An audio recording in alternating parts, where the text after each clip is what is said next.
So actually we have 12 funds, 3 of which are investing in the Aramco IPO, 2 of which are diversified Saudi equity funds and are amongst the largest in the market.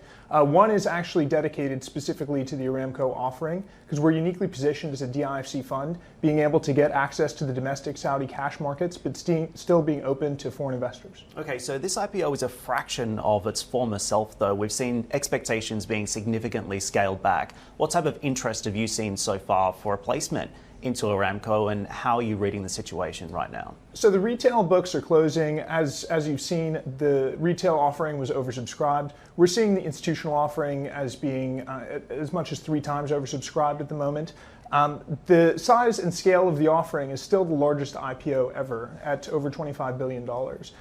It clearly demonstrates that there was significant demand for the offering only in the domestic market. So we see it as a successful overall offering.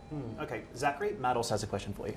Thank you, Matt. What do you think that's going to mean then for the pricing if we're seeing, of course, the retail book heavily oversubscribed?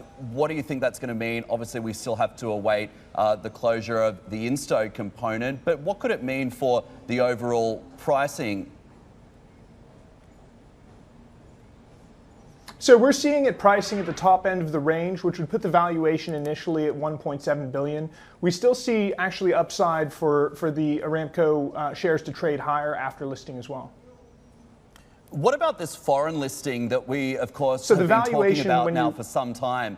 We know that there was going to be potentially another listing somewhere, London, Tokyo, even New York or even Singapore has been touted. How much of a success does the Tadawul listing have to be before we start talking about, do you think, the foreign listing?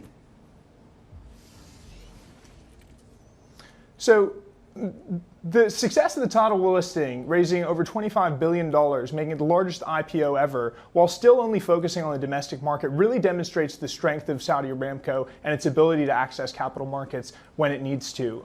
So we still see the likelihood of a foreign listing being on the cards as part of Saudi Aramco's and the Saudi government's overall diversification and modernization drive, which Aramco's IPO is potentially a cornerstone of. So a foreign listing is probably likely, but we do not know exactly when that will happen or where that will happen. Tokyo, as you mentioned, London and New York still remain on the cards. Hey everybody, it's Hadley Gamble from our new CNBC Middle East Bureau in Abu Dhabi. Thanks for stopping by. Now to watch more, you can try one of the videos that just popped up on your screen. And don't forget to subscribe.